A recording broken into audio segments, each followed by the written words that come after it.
Welcome back. It's art time, class. Today, I'm going to show you how to make this little fidget keychain. Let's get started. To begin, for this keychain, you're going to need one long string and 3 shorter strings, and then at least 1 pony bead, but you can use any type of bead that the string will fit through. To begin, I'm going to go ahead and grab my strings and get all the ends together so I can find the midpoint of all of my strings. And you want your longer string to be at least double the length of your shorter strings, but you can go a little longer if you want. Now I'm going to pull up, and that's going to bring me to the center of these strings, and then I keep going, and that's the center of my long string there. Now I'm going to arrange my shorter strings, and I'm going to do it just like this. And then I'm going to lay my long string on top to make an X. Okay. Now this pencil is optional. I like to use a pencil because it creates this little bit of space right here for a key ring so that this can kind of move around a little bit. And if you're a teacher and you're going to be using this in a classroom setting, you can put a little tape and students' information on it, so it makes it easier to pass out if you're doing this for multiple classes. Now, to begin weaving, I've got 3 short strings in a row. I'm going to take the first short string, I'm going to get the top section, and then I'm going to go down to that same string, I'm going to grab the bottom section of it. Okay? I'm going to come up here to the top section of the second string, I'm going to grab that. I'm going to come down here to the bottom section of that second string. And then I'm repeating it for that third string, getting that top section. And then I'm coming back down to get the bottom section of that third string. You see these 3 loops I've created with my finger? All right, you can make your loops big. You can make your loops small. It's up to you. I'm using these 2 fingers. There they are. These 2 fingers to kind of grab those strings and hold them in place. Now, there's a pro tip, another pro tip for us. The long string, I'm going to go ahead and lay my first long string across, and then I'm going to put these loops in place. Okay. Now I know to select this side of the long string because of the way these 2 are laying next to each other. If it was opposite, I would grab the opposite side of the long string. So if you're making this at home and it's unraveling for you, that's what you need to change. Instead of grabbing this side of the long string, you'll grab the other side of the long string. It's just because those are opposite. All right, now I've laid that across, and I'm going to take the bottom sections of the short string, and I'm going to lay that over. And I've got this finger up here. I'm going to use it to kind of grab that string, hold it in place. Got 2 more to do. Grab my next one, hold it in place, and this last one here. There we go. All right, so it's holding it in place. Now I'm going to grab the other part of the long string. That's the last string I haven't used yet. And I'm going to pull it through these loops here. Okay. Now to tighten. And there is our very first layer. Now you can keep it on the string or on the pencil if you want, or you can take it off the pencil. I'm going to go ahead and keep it on the pencil. I'm going to do another layer. Let's practice that technique where we go. Now we're starting at the bottom this time because the first string going this way is at the bottom. So I'm going to go down at the bottom, and I'm going to go to that first string at the top section now. The second string bottom section, second string top section now. Third string bottom section, and then this top string last string top section. Whew. Now again, you can make your loops big or you can make them small. It's really up to you. Now I'm going to take this long string and lay it across. And I know to pick this long string because of the way these 2 are next to each other. If it's opposite, I'll do this string next. So again, if it's unraveling on you at this point, it's because you want to pick the other string first.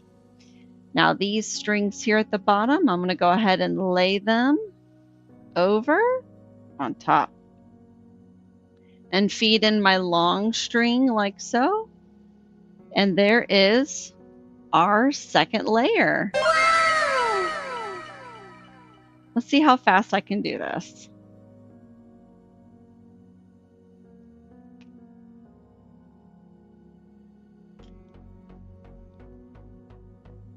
So that is the quick way of doing these layers. If that is too quick for you, let me slow it down for you. There is another way to do this. You can do your loops on both sides.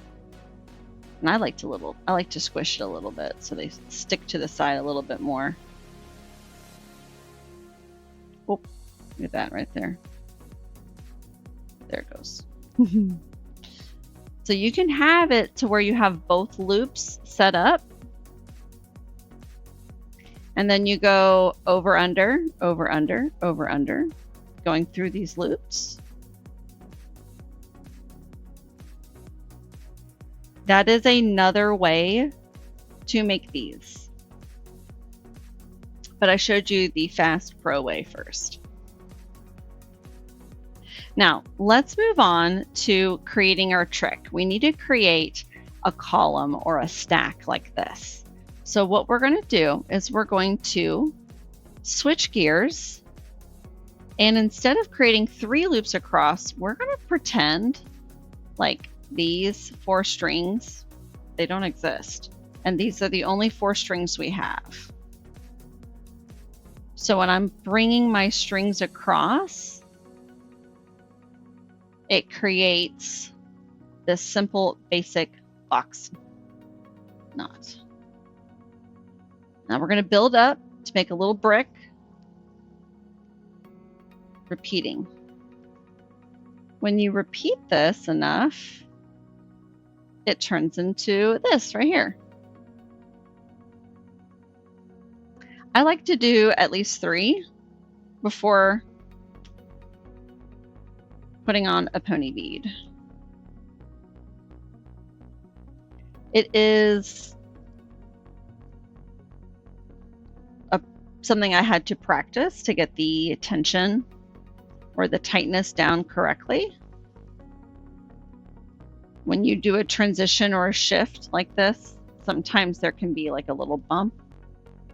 And if you're learning, that's totally okay if that happens, because it definitely happens to me. All right, now I'm starting the other side because we need 2 columns.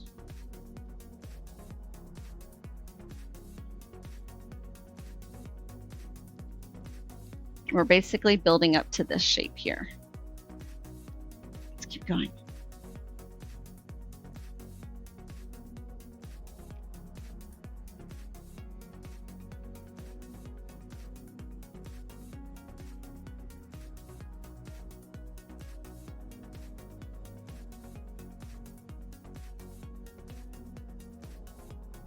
There we go.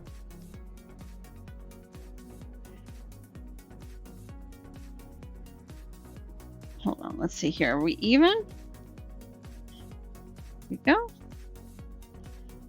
Looks like we need at least 1 more on this side, and then we'll add in our bead.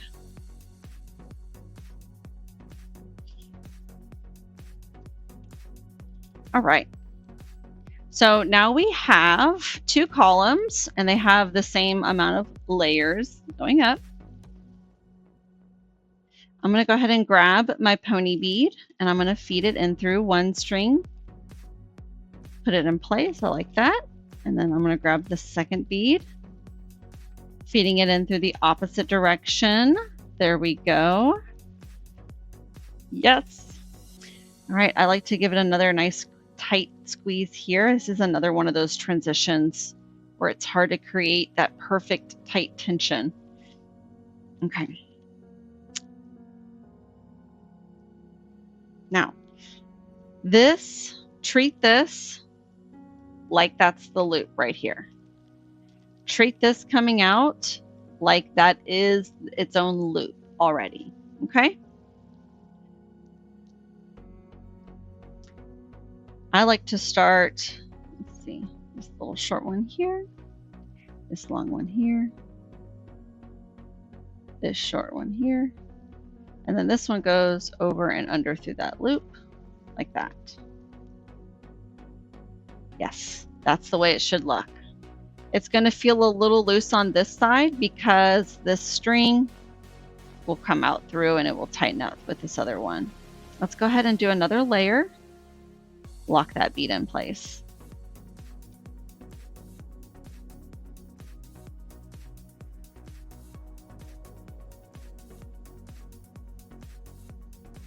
Nice.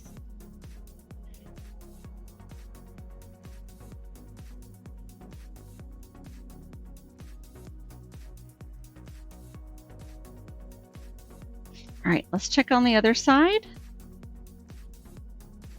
And then there's this string coming out from this side. Again, we're going to treat that like it's its own loop already. Let's come down this way. Loop. Loop over. And then this one, I'm going to treat it like it's a loop. So I'm actually going to go under right there.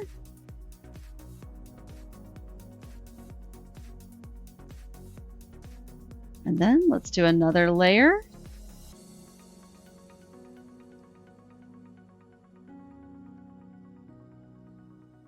There we go. Yes. And now my bead is locked in place. It's not going to go anywhere. For sure. On both sides, it is locked in. And now let's do a few more layers because we need to make this now. So we need to have 2 more columns going up and then we'll join them.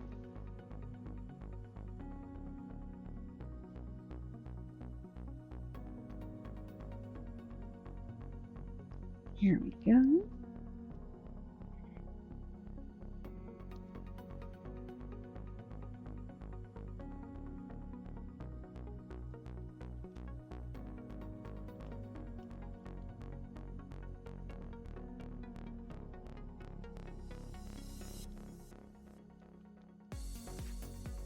Right, that column's ready.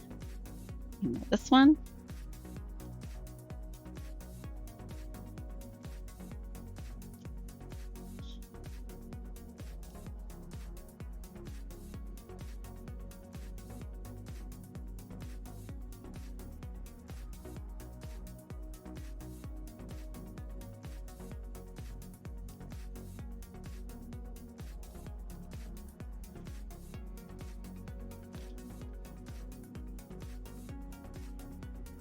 See, I'll tighten my string. I like to grab from down below and pinch up top.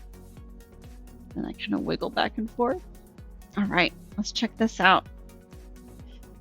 We have our 2 columns. They're the same length. Now, the important thing we want is to have our long strings all the way laying out. We do not want our long strings on the inside sticking towards the end. So you see how this string is the shorter one's going in, longer ones are going out. Now, to reconnect these together, we're going to start our loops, and then we're going to bring these strings back in.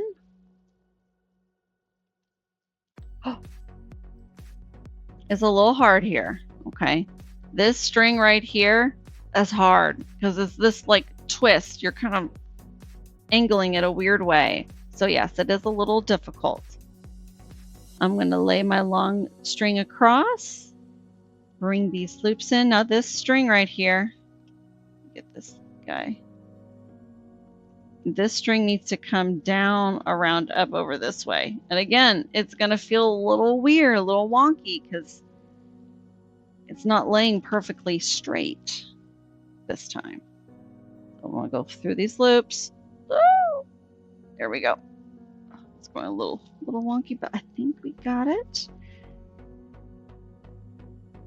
Oh, no, we are missing. Look right here. I have a mistake. This is not, we have two mistakes, guys. There's two.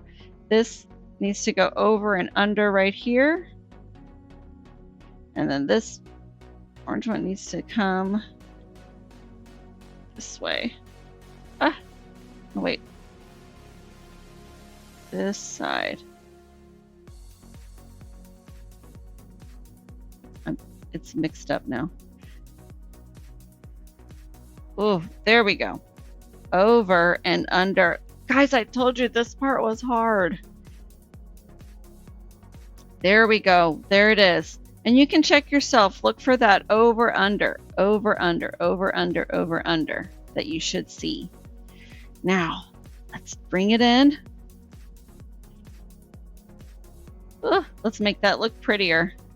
We're going to have to pull that and then pull it that way. There we go. That's a lot prettier looking. Let's go ahead and do the same with the other side. Nice. All right. Okay. This is looking a little loose right there on this loop. Better. All right. I think we're ready to do the next layer.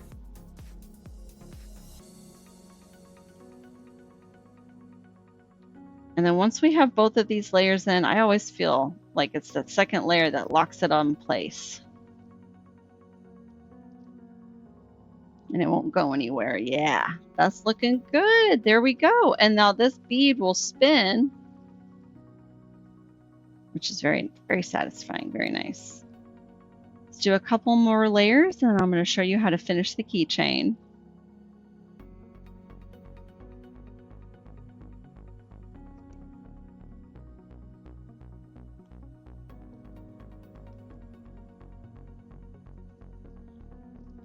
Oh, this one's so cute.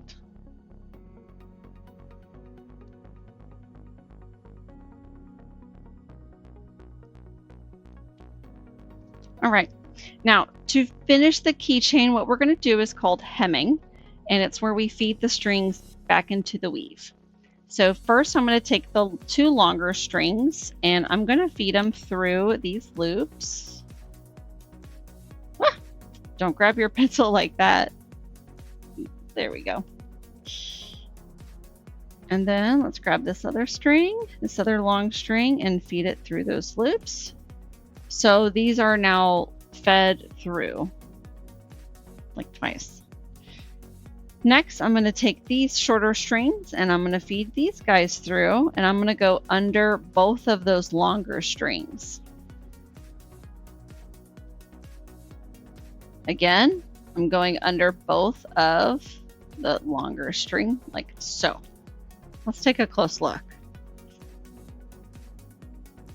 So going under both of those strings. Same with this one. And right now I have everything fairly loose. Once you start tightening it, it's hard to undo. All right, so this part of the hemming is done. Wait. Now it's done. All right, so I'm going to slowly pull on these strings, alternating as I go. And then see this part of the loop, this guy, okay? That's like if I push on this string, that's this loop, not the one underneath. It's going to be that one. I want to pull these slightly tight and that. And I want to do that all little bit by little bit with all of them.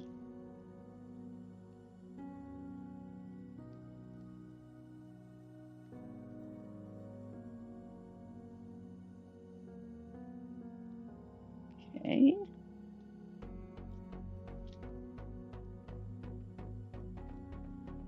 And we keep going. Oh, not that one. This. There we go. Now that I pulled on this loop, I have to go back and there we go, retighten that. That's looking nice and tight right there. Let's keep going.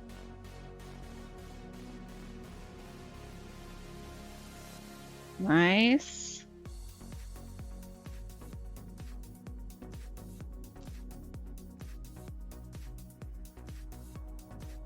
Ooh, yeah. See, that's starting to make it a lot smaller now. That's how it makes that tight. And it's like really holding it nice and tight. And this is the way to do to end your keychains without using like a big knot or trying to like melt them or using any kind of super glue. This, if that's not an option for you.